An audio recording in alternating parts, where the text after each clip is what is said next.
Hello, welcome. Today I am sharing the number one reason businesses say they are not prioritizing training. So, I am Kelly Hearn, and you are on the channel for Transitional Leadership, where we help individuals and businesses implement leadership and career skill development to help foster a greater impact. And today we are talking all about leader development training. And I will give you this sneak peek. If you're thinking, yeah, I know that's important, that is exactly why you need to stick around, friend. 80% of organizations say that they prioritize, they think it's important to have leader development. The problem is less than 50% of organizations actually implement any sort of development program for their leaders, which is really disheartening, especially because so many of them understand that it's important and just aren't doing it. And the top reason why they're making that choice, deliberate or not, is because they're saying that there's just no time. That's the top reason that everyone gives me. It's not budget. It's not that they don't have anyone to take on the work. It's not that they don't want to outsource it. It's that they're saying there's just no time. There's no time to deliver the training. Once we have the person in the door, we need them to hit the ground running.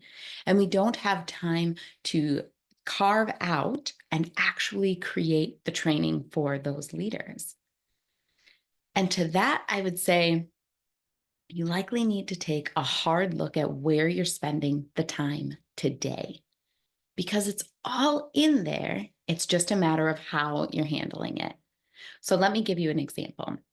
I worked with a company that for 6 years said that they wanted to prioritize a training program for their leaders. 6 years. 6 years of meeting to talk about it, 6 years of doing research on what was the best way to do it, 6 years of talking to different outside vendors and getting ideas on how we could bring people in to take care of this. And after 6 years, they were at the exact same place that they started, except for they had a little bit more knowledge around why it was important and exactly what they were missing out on by not actually driving the initiative forward. Now, let me paint the picture of what it looked like when they brought a leader in, right?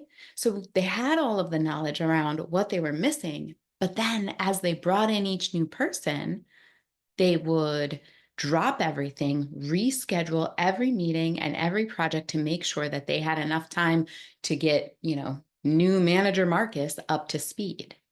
They would bring that person into all sorts of meetings and have to talk to them before and after to just give a little bit of context to why they were having that discussion, who all of the players were in the meeting, and what sort of impact they might have on the decision. They would take people off of their desk to teach technical skills and systems. They would have different departments drop what they were doing to make time to help this person understand their role in the organization.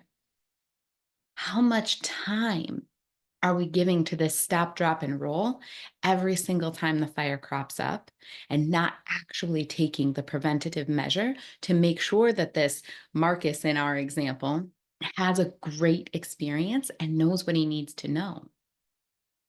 Besides that, you are running the risk of intense amounts of retraining and re-habit building.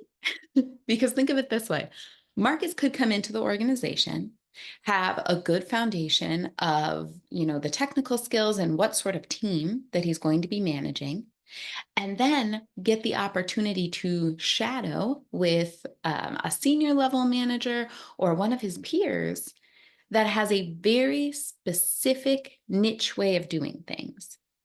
They might have some bad habits. They're the best option you have. They have the most clear schedule, or they get the best results, but maybe they don't have a great relationship with their team. Now you're training yet another manager, Marcus, to behave just that way and to focus on and prioritize just that same sort of work, just that same sort of relationship. Flip that the other way. You have him train with somebody else who has great rapport with the team, but doesn't even know what goals they're working toward. And suddenly, Marcus just thinks that it's about fostering a great culture and doesn't have any eye to the work that actually needs to get done. After 6 months, a year of developing the habits and treating the team in a specific way, unraveling all that is going to take so much more time. Now, I can appreciate that there's not a ton of time to just be thrown into new projects. I can completely understand how important it is to prioritize the time that you're working on different things to get the biggest ROI, the biggest bang for your buck. So I completely agree that sometimes starting small can be your best option. But if you do that, start small with the end goal in mind. Design out what you want your program to look like. And then you can create the small experiences that you'll be able to build on in the future. A really robust training program should have full guidance that helps people understand what's expected and what it looks like to be successful in your organization. It should have resources that they know how to find, that they know when to use, and they know who has the biggest impact around what would be done with those resources. It should have clear objectives. What does it mean to be successful in your first 60 days? What does it mean to be successful in your first 90 days? There should be an element of unity. People should be working together and collaborating, building their networks within the organization and outside of it to some extent too.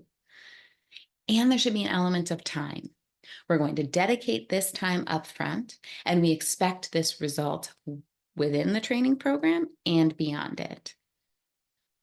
If you can't build all of that out right now, if you're feeling overwhelmed just listening to me talk about what it would take to have a full comprehensive leader development program, then I want you to focus on clarity, connection, and empowerment.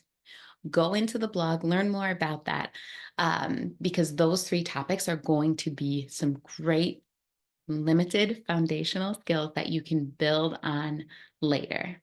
Clarity is being clear around what is expected and why it's expected. Connection, having those relationships within the team, within the organization, and we can get to outside of the organization later. And empowerment, expect your leaders to lead their people and take leadership over themselves. They shouldn't be asking you every question under the sun. They should be taking the initiative to grow and develop and embed themselves within the organization. So, clarity, connection, and empowerment are going to be your first key building blocks that you can create the further foundation of guidance, resources, objectives, unity, and time on later. And if you're like, hey, I want to skip the middleman. I don't need to start with three foundations. I want to have a full, robust training program right now. Then partner with someone that can help you build just that. Create the environment for your leaders that they can be learning and developing and applying what they're learning every single second and from day one. All right. I hope that that was helpful. I hope that you were able to take something away to take action in your organization today.